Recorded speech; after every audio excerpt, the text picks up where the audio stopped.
আমি পার্লার বাড়িতে খুলেছি 4 বছর হয়ে গেছে, কিন্তু এই যে দিদিটাকে তোমরা দেখতে পাচ্ছ, এই দিদির সাথে আমার পার্লারের থেকেই সম্পর্ক। যখন আমি অন্য পার্লারে কাজ করতাম, তো সেখান থেকে ওনার সাথে সম্পর্ক।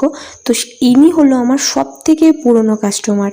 যখন আমি অন্যের পার্লারে কাজ করতাম, তখন এই দিদি আমাকে বলেছিল, যখন তুমি পার্লার খুলবে তখন আমি তোমার কাছে গিয়েই কাজ করাবো। ওনার যেমন বলা তেমন কাজ।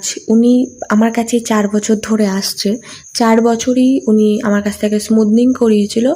আর যখন পারতো, তোমার 1 মাস 2 মাস পর পর হলে উনি স্পা করাতে আমার কাছে আসতো। এবার তোমাদেরকে বলি উনি কোথার থেকে আসে। আমার বাড়ি হচ্ছে হালিশহর সুকান্তপল্লী, যেটা হচ্ছে বাগমোড় বললে অনেকেই চিনবে। তো সুকান্তপল্লী বাস স্ট্যান্ডের এখানেই আমার বাড়ি, কিন্তু ওনার বাড়ি হচ্ছে কাকিনাড়া ভাটপাড়া পার করে আরও অনেকটা ভেতরে, যেখানে উনি ওখান থেকে টোটো রিজার্ভ করে আমার বাড়ি আসে। আসতে যেতে ওনার অনেকটা খরচা হয়ে যায়, কিন্তু তাও উনি আমার কাছে আসে। আর আমারও খুব ভালো লাগে, কারণ তারা আমাকে বিশ্বাস করে অত দূর থেকে আমার কাছে আসে। পুরো ভিডিওতেই তোমরা দেখতে পারবে, মানে আমাদের মুখ নন স্টপ চলছে। অনেকটা ভিডিও তো যাই হোক পুরোটা তো দেওয়া হয়নি, তাও কিছু কিছু ক্লিপ দেওয়া আছে, দেখলে বুঝতে পারবে নন স্টপ আমাদের মুখ চলছে।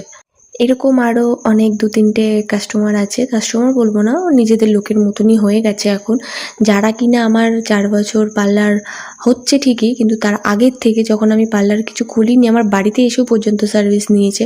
যেমন কালনার থেকে, রানাঘাট থেকে, এইদের দুজনকে আমি ভুলবো না। এক হচ্ছে এই দিদিটা যে কাকিনাড়ার থেকে আসে, আর আরও 2জন আসে, একজন বাড়ি হচ্ছে রানাঘাটি আর একজনের বাড়ি কালনায়। তো এই দিদিকে আমি বলেছিলাম যে তোমার স্পা করার জন্য তোমার এখানে আসার দরকার নেই, তুমি তোমার বাড়ির ওখানে কোনো একটা পার্লার থেকে করিয়ে নিও। তো দিদি সেরকমই আমার কথা শুনে ওখানে করিয়েছিল।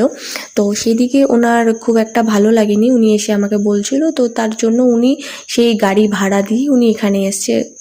এই জিনিসটা আমার খুব ভালো লাগে, কারণ বাইরে তো অনেক এখন স্যালন আছে, পার্লার আছে, অনেক কিছু আছে। তো সেই সব জায়গা ছেড়ে দিয়ে তারা আমার বাড়িতে আসছে অত দূর থেকে। তো এই জিনিসটা সত্যি কথা বলতে আমি নিজেকে খুব লাকি মনে করি।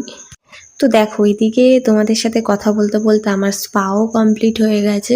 তো তোমরা প্রথম দিকে হেয়ারটা তো তোমরা দেখেছোই, এবার দিদির মুখে রিভিউটা শোনো। নাও, ঠিক আছে? ভালো, ভালো, খুব সুন্দর লেগেছে। তোমার ঝাঁটাটা চুলটি ছিল খুব সুন্দর হয়েছে, ভালো লাগছে। ভালো লাগছে? তুমি কি নার্ভাস হচ্ছে বলতে? না না না, সবাই ভাববে আমি তো তোমাকে জোর করে কথা। না না, ভালো লাগছে। ভালো লাগছে? নাও।